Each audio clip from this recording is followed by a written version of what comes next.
नमस्कार, मैं हूं पी त्रिपाठी और अब आप देख रहे हैं हमारा विशेष कार्यक्रम सितारे हमारे। आप सभी दर्शकों का इस कार्यक्रम में स्वागत है। आज हम बात करेंगे आपके राशिफल के, आज के पंचांग के, व्रत त्योहार की, और साथ ही हम आपके प्रश्नों का जवाब देंगे। मगर आज चर्चा भी करेंगे कि संकष्ट चतुर्थी का व्रत कैसे करना चाहिए।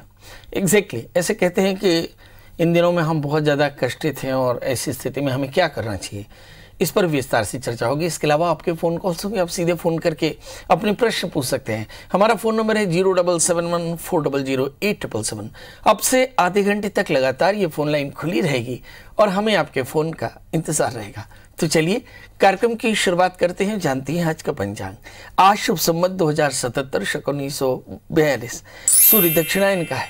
आश्विन महीने के कृष्ण पक्ष की चतुर्थी तिथि है और दिन सोमवार। चतुर्थी प्रातः 10:03 से और भरणी नक्षत्र दोपहर 2:56 तक।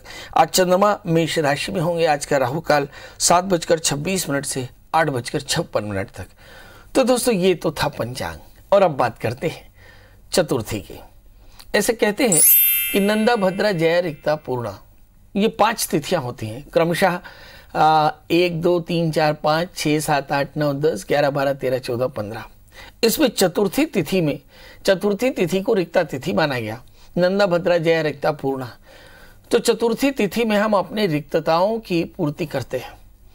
हमारे अंदर क्या रिक्तता है? ज्ञान की रिक्तता, बुद्धि की रिक्तता, तर्क की रिक्तता, समृद्धि की रिक्तता, जीवन में विचारों की रिक्तता, विवेक की रिक्तता।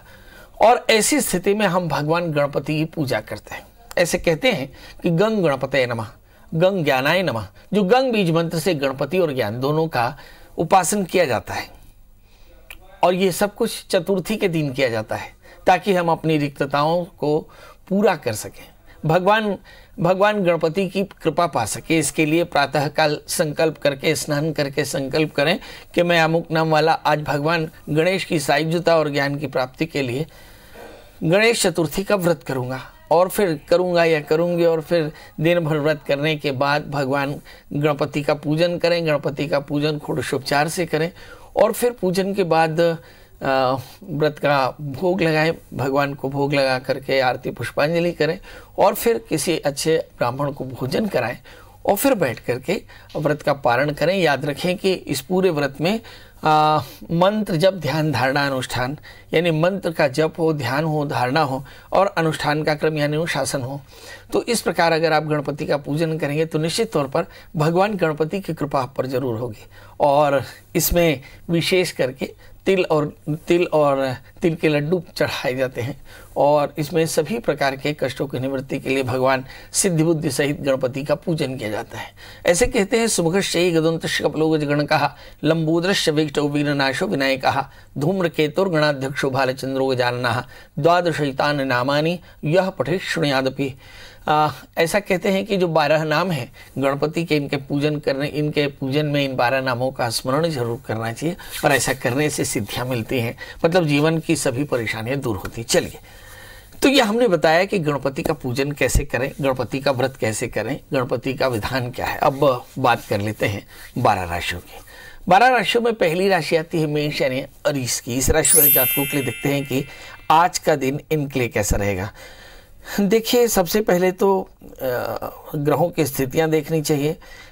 इस समय मंगल जो मेष राशि से होकर मीन राशि में गए, तो पहले तो इसी का असर देख लेना चाहिए, क्योंकि लग्नेश मंगल 12वें स्थान में है, तो मतलब सेहत की परेशानी हो सकती है। अष्टमेश भी है तो काफ़ी ज़्यादा भागदौड़ हो सकती है।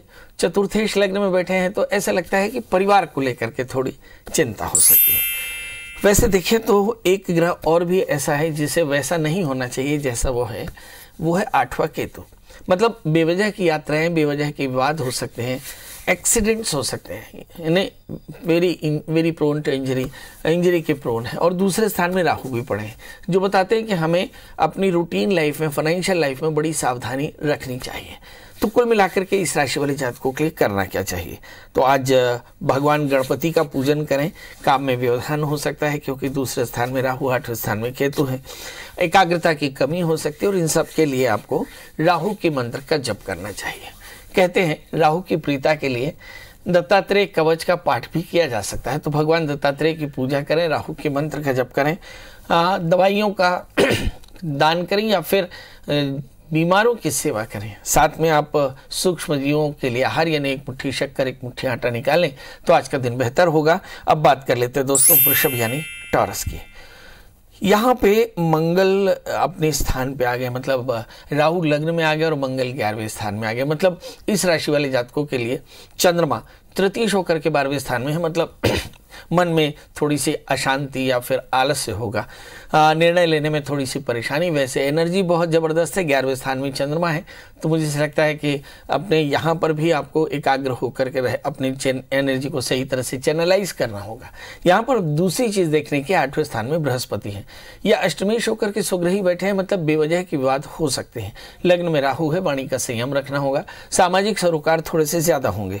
करना क्या चाहिए, तो इस राशि वाले जातकों के लिए लिखा कि केतु के मंत्र का जप करें, सूक्ष्म जीवों को आहार दें और गाय और कुत्ते को रोटी गुड़ के साथ खिलाएं तो आज का दिन बेहतर होगा। अब बात कर लेते हैं दोस्तों मिथुन यानी जमेनाई की। यहाँ पर हम देखें कि लग्नेश जो है 12वें स्थान में राहु और 11वें स्थान में मंगल पड़े हैं, दशम स्थान में मंगल पड़े हैं, चंद्रमा 11वें स्थान में है।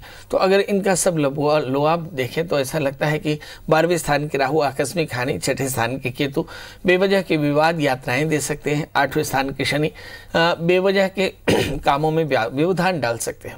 अच्छी चीज क्या है इस समय इस राशि वाले जातकों के लिए देखते हैं कि जो राहु की स्थिति है वो 11वें स्थान में, मतलब बहुत लाभ की स्थिति है। इस राशि वाले जातकों के लिए मन की परेशानी एक बात हो सकती है। करना क्या चाहिए, तो जल्दी से उठ करके भगवान सूर्य को अर्घ्य दे दें, आदित्य हृदय स्तोत्र का पाठ करें, थोड़े से पंजीरी का दान करें तो आज का दिन बेहतर होगा।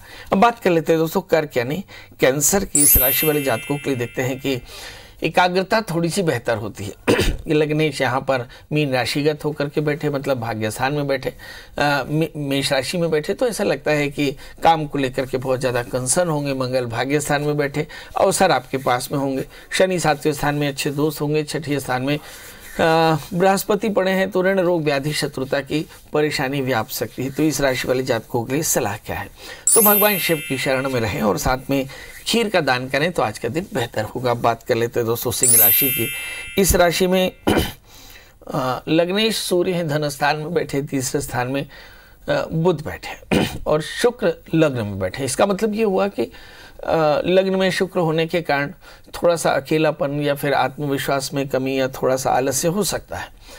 इस राशि वाले जातकों के लिए देखते हैं कि बुरी बात अष्टम स्थान के मंगल हैं, जो बताते हैं कि अवसरों में थोड़ी सी कमी होगी और जीवन में काफ़ी व्यस्तता रहेगी। सिंह, कन्या, तुला, वृश्चिक चतुर्थे सप्तम स्थान में हो सकते हैं। वाहन का मेंटेनेंस, घरेलू मेंटेनेंस, इसके अलावा माँ का स्वास्थ्य और घर की परेशानियां थोड़ी चिंता दे सकती हैं। सप्तमी 6ठे स्थान में है, मुझे ऐसा लगता है लाइफ पार्टनर की सेहत अच्छी नहीं, पर अच्छी बात यह है कि 5वें स्थान में बृहस्पति बैठे हैं। मतलब कुल मिलाकर के चित्त की एकाग्रता ठीक हो सकती है। करना क्या चाहिए, तो इस राशि वाले जातकों के लिए हनुमान जी का दर्शन करना, हनुमान चालीसा का पाठ करना, मसूर की दाल गुड़ का दान करना फायदेमंद रहेगा। बात कर लेते हैं दोस्तों कन्या राशि की। इस राशि में मंगल बहुत अच्छी स्थिति में 7वें स्थान में बैठे हैं। तृतीयेश मंगल अगर 7वें स्थान में हो तो क्या होगा, अच्छे दोस्त मिलते हैं, बहुत अच्छा लगा। 4थे स्थान में बृहस्पति हैं तो परिवार का साथ मिलेगा। 5वें स्थान में शनि है तो संतान का साथ मिलेगा। यहाँ पर एक परेशानी की बात यह है कि यहाँ चंद्रमा जरूर अष्टम स्थान में है, तो इस राशि वाले जातकों के लिए रूटीन में थोड़ी सी बमचक मची रहेगी। इस राशि वाले जातकों के लिए सलाह क्या है, बृहस्पति के मंत्र का जप करें, चने की दाल गुड़ का दान करें तो आज का दिन बेहतर होगा। अब बात कर लेते हैं दोस्तों तुला यानी लिब्रा की। इस राशि में लग्नेश 6ठे स्थान में बैठे हैं, मेरा ख्याल है द्वितीयेश और सप्तमेश 6ठे स्थान में बैठे हैं, मतलब मंगल यहाँ पर बहुत अच्छी स्थिति में नहीं है। तो इस राशि वाले जातकों को अपनी सेहत का ध्यान रखना होगा। बात करते हैं दोस्तों 12वें सूर्य के, तो थोड़ी आंखों में कमी, आंखों के दिखाई देने में थोड़ी सी परेशानी हो सकती है और आपके खर्च थोड़े से ज़्यादा हो सकते हैं, कमाई थोड़ी सी कम हो सकती है। 11वें स्थान में शुक्र है, फाइनेंस का क्रंच दिखाई पड़ता है। इस समय अगर हम शनि की स्थिति देखें, शनि तीसरे स्थान में है, तो मुझे ऐसा लगता है सोहा में और अगेंस्ट ठीक नहीं होगा। क्या करना चाहिए, तो भगवती महामाई के दर्शन करें, खीर का दान करें तो आज का दिन बेहतर होगा। बात कर लेते हैं दोस्तों वृश्चिक यानी स्कॉर्पियो की। ये वो राशि है जहां पर सभी ग्रह के अलावा लग्न की केतु थोड़ा ज़्यादा आक्रामक बनाती है, और मंगल जो है मीन राशि में बैठे हैं। मतलब इस राशि में मुझे ऐसा लगता है संतान को लेकर के चिंता हो सकती है। यदि हम वृश्चिक राशि में 12वें स्थान के बुध को देखें तो ऐसा लगता है कि थोड़े से पेट में तकलीफ, बॉसेस की नाराजगी, वर्क प्लेस में थोड़ी सी अनईजीनेस हो सकती है। तो इस राशि वाले जातकों के लिए सलाह क्या है? नंबर 1 कि आपकी कोशिश तो ये होनी चाहिए कि आप वर्क प्लेस में ज़्यादा कंसंट्रेट करें, और मुझे ऐसा लगता है कि शांति के लिए प्रयास करना चाहिए। मतलब शनिश्चर मंत्र जप करें, काले तिल काले उड़द का दान करें, तो आज का दिन बेहतर होगा।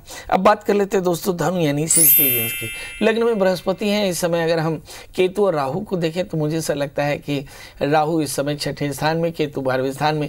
तो निश्चित तौर पर जानिए कि इस समय यात्राएं हो सकती हैं, खर्च थोड़े से ज़्यादा हो सकते हैं, अज्ञात आशंकाएं हो सकती हैं। इसके अलावा हम देखते हैं कि शनि धन स्थान में संपत्ति के योग बेहतर है। अगर हम मंगल को देखें तो ये सामाजिक प्रतिष्ठा आपकी बेहतर बना के रखते हैं। बड़ी बात है चंद्रमा की, चंद्रमा 5वें स्थान में बैठे। एकादशी चंद्रमा जब 5वें स्थान में बैठे हो तो क्या हो सकता है? तो इस राशि वाले जातकों के लिए देखते हैं कि चंद्रमा अष्टमेश होकर के 5वें स्थान में, मतलब संतान को लेकर चिंता हो सकती। करना क्या चाहिए? तो आज जल्दी से उठ करके स्नान करें, सूर्य को अर्घ्य दें, और फिर गणपति का पूजन करें, गणपति अथर्वशीष का पाठ करें और हरि मूंग का दान करें, तो आज का दिन बेहतर होगा। बात कर लेते हैं दोस्तों मकर यानी कैप्रिकॉर्न्स की। इस राशि वाले जातकों के लिए देखते हैं कि आज का दिन कैसा रहेगा। लग्न में शनि है, थोड़ा स्वभाव में एरोगेंस, 12वें स्थान में बृहस्पति, खर्च थोड़ा सा ज्यादा।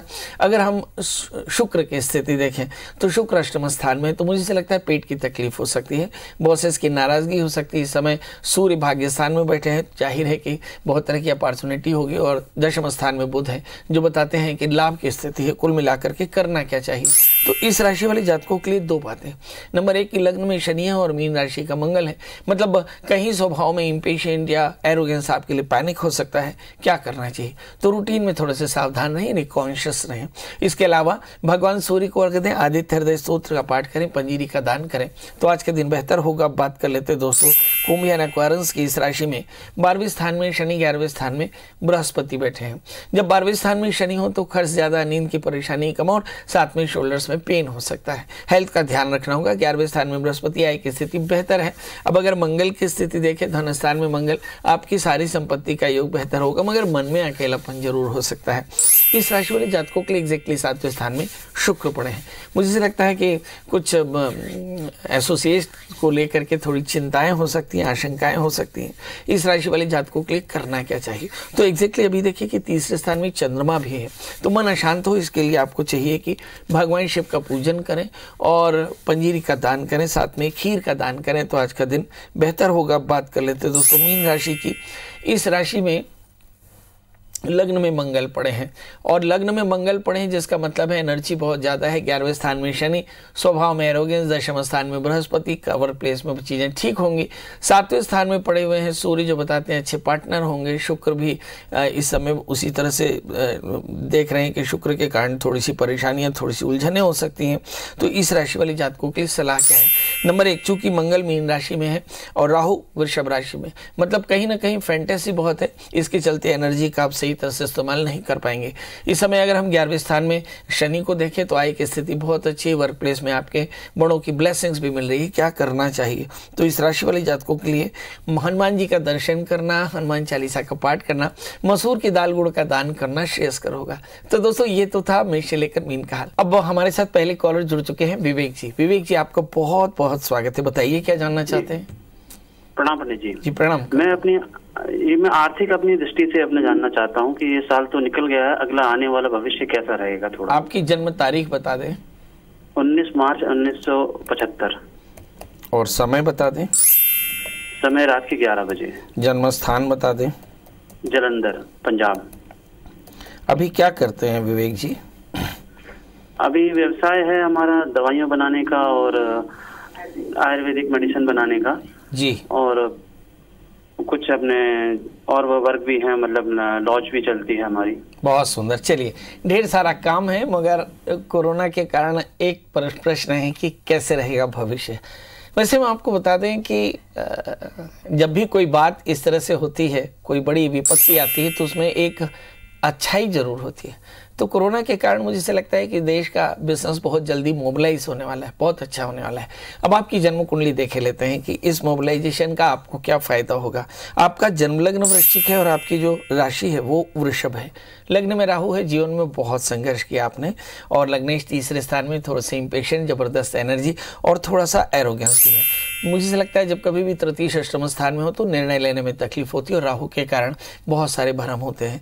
तो राहु जब नीचस्थ होकर के बैठे तो लाइफ में काफ़ी फ्लक्चुएशंस आ सकती हैं। इस राशि वाले जातकों के लिए करना क्या चाहिए, तो इस समय दशा क्या चल रही है ये सबसे महत्वपूर्ण है कि शनि की महादशा में शनि का अंतर खत्म हुआ, अब बुध का अंतर शुरू हो रहा है। तो इसको हम लोग कहते हैं कि इंतजार की घड़ियां समाप्त।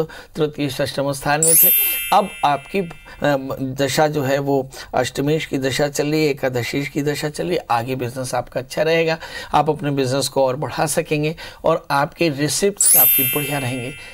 इस समय लगातार 3 सालों से शनि अष्टम स्थान में थे, इसलिए काफ़ी ज़्यादा तनाव आपने महसूस किया। यदि आपको स्टोन पहनना चाहें तो एक 4 कैरेट का एक अच्छा सा टोपैज और 4 कैरेट का मोती पहन लें, ये आपके लिए बहुत फायदेमंद रहेगा। सोमवार का व्रत करें, भगवान शिव का अभिषेक करें और आने वाले दिनों के लिए अच्छी शुरुआत करें तो ये सब कुछ अच्छा रहेगा। हमारे साथ अगली कॉलर पूनम जी जुड़ चुकी हैं। पूनम जी, आपका बहुत बहुत स्वागत है। बताइए क्या जानना चाहती हैं? बारे में पूछना चाह रही हूँ। उसकी शादी नहीं हो रही और उसका बिजनेस भी अच्छा नहीं चल रहा है। और डेट ऑफ बर्थ बता दें। 10 जून 1986 और समय बता दें। 9:17 मंगलवार, जयपुर। सवेरे का जन्म है? हाँ, सवेरे का जन्म है, 9:17। ये क्या बिजनेस करते हैं? इनकी अब्रॉड में छोटी सी दुकान है। बाप बेटा दोनों साथ बैठते हैं। मेरा एक ही बेटा है। चल, एक ही बेटा है, उसकी शादी नहीं हुई है। शादी की बात बता दीजिए और पंडित जी करियर की बात बता दीजिए। आपके बेटे का जन्म लग्न कर्क है और राशि मिथुन है। तो पहली बात तो ये है कि आपके बेटे की शादी की बात तय होने वाली है मगर प्रॉब्लम है इस समय 5वें स्थान में शनि बैठे हैं, जिसके चलते शादी बात होते होते टल जाती है। इसलिए आप पहली फुर्सत में इस बच्चे का एक अर्क विवाह करा लें। दूसरी बात यह है कि इस बच्चे को थोड़ा सा पेट की तकलीफ रहती, तो इसको धनिये का पानी, खड़ी धनिये का पानी रात में भिगोकर सवेरे पिलाएं तो इनके पेट की तकलीफ कम होगी। तीसरी बात कि इस समय जो ग्रहों की दशाएं चल रही हैं बुध की महादशा में बुध का अंतर चल रहा है और बुध इनकी जन्म कुंडली में बहुत बेहतर है, तो ऐसा कहा जा सकता है कि अब आने वाले समय में इनको काफ़ी फायदा होगा। मगर तनाव बहुत ज़्यादा है, इस तनाव से बचने के लिए करना चाहिए क्या? सबसे पहला काम तो अर्क विवाह करा दे तो शादी की परेशानियां दूर हो जाएंगी। 43 सिक्के 43 कॉइन्स ऑफ एनी अमाउंट, किसी भी कीमत का सिक्का ऐसे 43 रख के और 4 नारियल बुधवार के दिन यानी परसों सवेरे 7 बजे किसी बहती नदी में बहा दें। आप देखेंगे कि बहुत जल्दी आपके बेटे का भाग्योदय होगा। हमारे साथ अगली कॉलर है प्रतिमा जी। प्रतिमा जी, आपका बहुत बहुत स्वागत है। बताइए क्या जानना चाहती हैं? नमस्कार पंडित जी। जी, मैं अपने बेटे के बारे में जानना चाहती हूँ।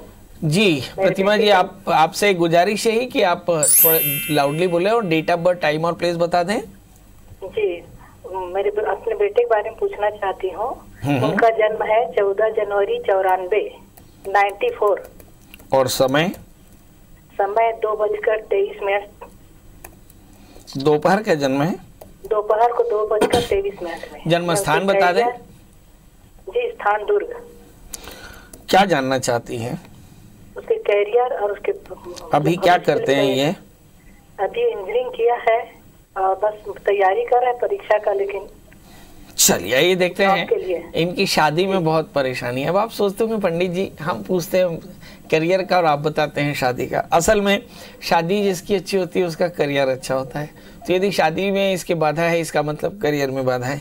तो शादी में बाधा इनके खुद के कारण भी हो सकती है। चलिए ये देखते हैं कि क्या ये एक अच्छे प्रोफेशनल बन पाएंगे।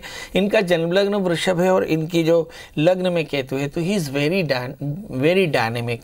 तीसरे स्थान के जो चंद्रमा है भाग्य स्थान में बैठे हैं। मुझे ऐसा लगता है थोड़ी कंसिस्टेंसी की प्रॉब्लम है, अदरवाइज इनको सक्सेस पक्के तौर पर मिलेगी। अगर हम इनकी राशि देखें मकर, तो मुझे से लगता है कि इंतज़ार की घड़ियां समाप्त। नवंबर 2020 से 1 वर्ष के भीतर इन्हें नौकरी भी मिल जाएगी और शादी भी हो जाएगी। मगर शादी से पहले आपको वर्क विवाह कराना पड़ेगा, क्योंकि 7वें स्थान में राहु है और शनि से आक्रांत है। तो इस बात का एकदम विशेष ध्यान रखें। इस समय जो दशाएं चल रही हैं, अगर उन पर नज़र डालें तो ऐसा लगता है कि गुरु की महादशा में शनि का अंतर अभी खत्म हुआ, बुध की अंतर दशाएं चल रही हैं। तो बुध इनके एकादशेश होकर के बैठे, मतलब पंचमेश होकर के बैठे, बुध इनके द्वितीयेश होकर के भाग्यस्थान में बैठे हैं। मतलब बहुत जल्दी इन्हें बहुत फायदा होने वाला है। क्या करना चाहिए? तो एक 4 कैरेट का जामुनिया और एक 4 कैरेट का ओनेक्स, 4 कैरेट का जामुनिया, 4 कैरेट का ओनेक्स इन्हें पहनाएं और इनसे कहें कि महाशय शनिवार का व्रत किया करें, काले तिल का दान किया करें और ओम नमः शिवाय इस मंत्र का जप किया करें और ऐसा 1 वर्ष तक करें। आप देखेंगे इनकी सारी परेशानियां दूर हो जाएंगी। तो अब आपसे विदा लेने का समय, मगर जाते समय वही एक बात कि दोस्तों, आप इस कार्यक्रम को देखने के बाद फेसबुक में वॉल पे आप शेयर कर दें ताकि बहुत सारे लोग और देख सकें। अपना ध्यान रखें, अपने अपनों का ध्यान रखें। कल हम फिर हाजिर होंगे आपकी तकदीर का हाल लेकर। तब तक मुझे दी इजाजत। नमस्कार।